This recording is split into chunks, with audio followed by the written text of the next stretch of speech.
Peu importe le moment de l'année, maintenant est toujours le moment idéal pour réfléchir aux changements financiers à mettre en place pour te créer des habitudes gagnantes qui vont te permettre de créer de la richesse pour les années à venir. Alors dans cette vidéo, je vais te partager 9 habitudes à adopter dès maintenant pour t'enrichir.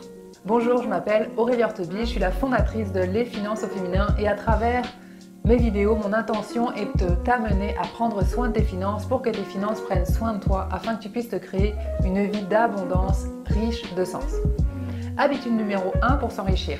Trouve un pourquoi qui t'engage émotionnellement. Le centre émotionnel est la partie la plus ancienne du cerveau humain. Selon l'école de business de Harvard, les êtres humains prennent 95% de leurs décisions en fonction de leurs émotions. Donc si tu prends une décision rationnelle pour tes finances sans qu'elle soit supportée par un pourquoi qui te motive vraiment émotionnellement, eh bien les chances que tu atteignes tes objectifs sont vraiment très minces. Ton pourquoi et ton but, une valeur profonde, une croyance forte qui va t'inspirer et qui va te donner l'envie de te dépasser. Tu la connais peut-être pas encore, mais c'est sûr que tu en as un, on en a tous un. Et chaque pourquoi est vraiment très personnel. Ça va dépendre de ton histoire, de tes goûts, de tes rencontres. Alors je t'invite à te poser des questions. Pourquoi est-ce que tu veux apporter des changements dans tes finances? Qu'est-ce qui va vraiment te garder motivé et focus à atteindre tes objectifs? Ton pourquoi a besoin d'être fort et tu es la seule qui peut le trouver. Habitude numéro 2 pour s'enrichir. Se fixer et atteindre des objectifs financiers. Prends un moment pour réfléchir à une vision financière et à ce que tu veux atteindre à court, moyen et long terme. Disons 1 an, 3 ans et 5 ans. Est-ce que tu veux rembourser des dettes? Est-ce que tu veux commencer à créer davantage de sources de revenus? Acheter une maison? Une fois que tu as identifié tes objectifs en lien avec ta grande vision, eh bien tu vas les décomposer en objectifs plus petits en mettant une date limite pour chaque étape. Tes objectifs doivent être SMART, c'est l'acronyme pour dire spécifique, mesurable, atteignable, réaliste et temporellement défini. Par exemple, disons que tu veux rembourser une dette de 10 000 $ d'ici 1 an. C'est un objectif qui est spécifique, mesurable et temporellement défini. Mais est-ce que c'est atteignable? Ça l'est si tu es capable de faire 12 paiements mensuels de 833 $. Mais est-ce que c'est réaliste? Si pour être en mesure de payer ces 833 $ par mois, tu dois complètement arrêter de vivre car tu n'as même plus les moyens d'aller prendre un café avec tes amis, eh bien c'est probablement pas réaliste.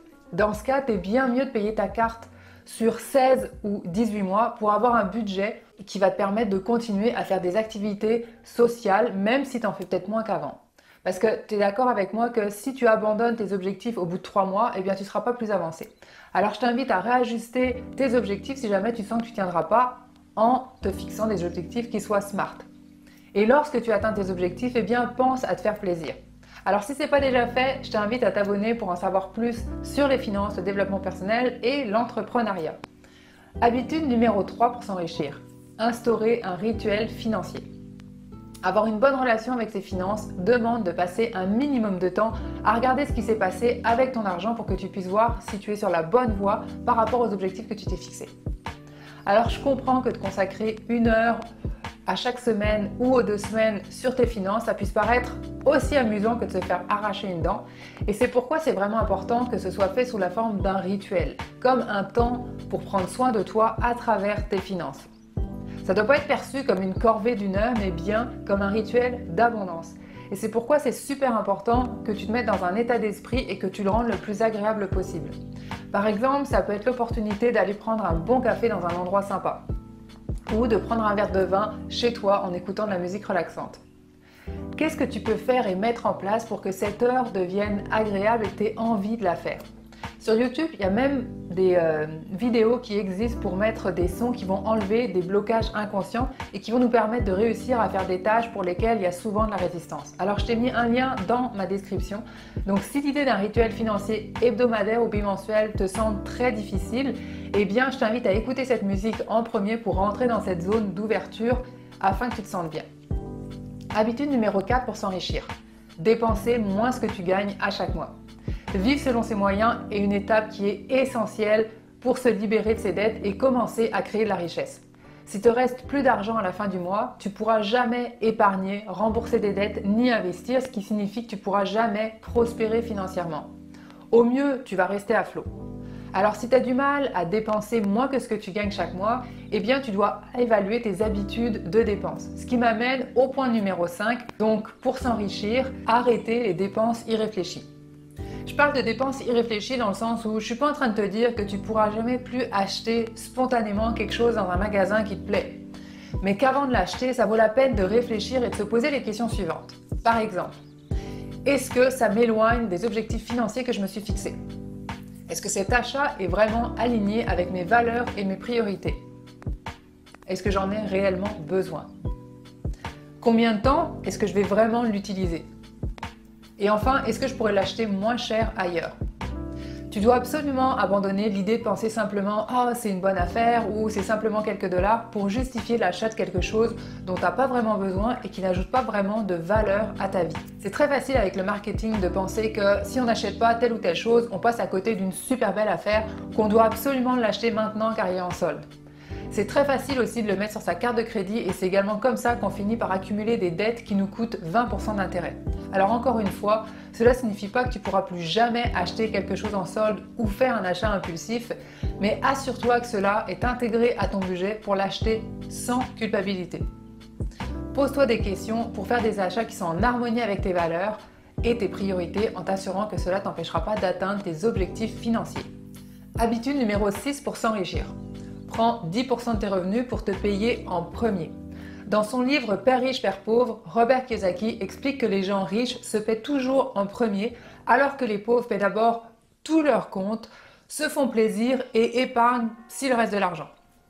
En traitant ton épargne comme un compte à payer et en le payant en premier, tu obliges ton cerveau à gérer avec ce qui reste et donc, naturellement, tu vas couper sur ce qui n'est pas essentiel. Si tu ne peux pas épargner 10% de tes revenus, commence par 1%, 2%, 3%, jusqu'à te rendre à un minimum de 10%.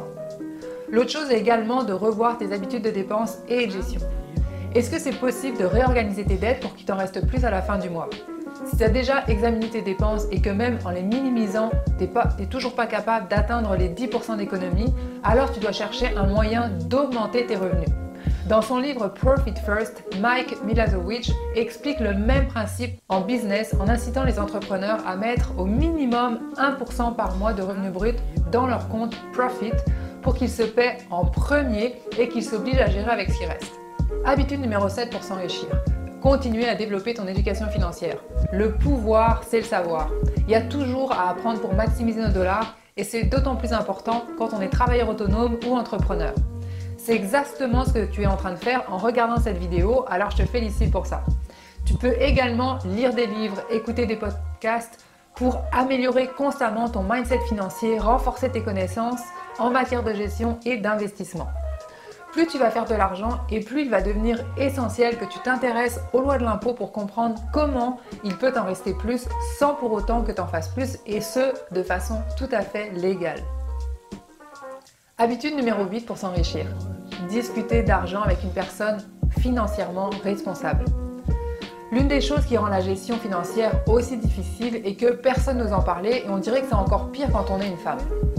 Pourtant, c'est en discutant qu'on est capable d'être beaucoup plus à l'aise, de poser des questions, de comprendre comment ça fonctionne et d'évoluer.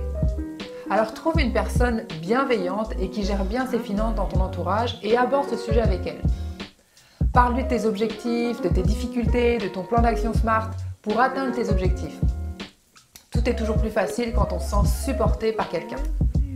En partageant les objectifs à une personne de confiance et qui est bienveillante évidemment, tu te rends imputable et ça va te permettre de rester focus car cette personne-là va être dans la possibilité de te faire un retour honnête et constructif si jamais tu trouves des excuses parce que tu n'as pas atteint tes objectifs. Alors évidemment, il faut que tu trouves une personne bienveillante. Tu fais pas ça avec ta ma-tante qui te fait te sentir mal ou qui t'infantilise. Habitude numéro 9 pour s'enrichir. Commence à investir dès maintenant. Investir est la meilleure façon de se construire un patrimoine pour ton futur. C'est quelque chose que beaucoup de femmes hésitent à faire, elles le souhaitent, elles sont curieuses, mais souvent elles ont peur et ne se sentent pas assez confiantes pour sauter le pas. Alors il est vraiment temps de surmonter ça si tu veux que ton argent travaille pour toi.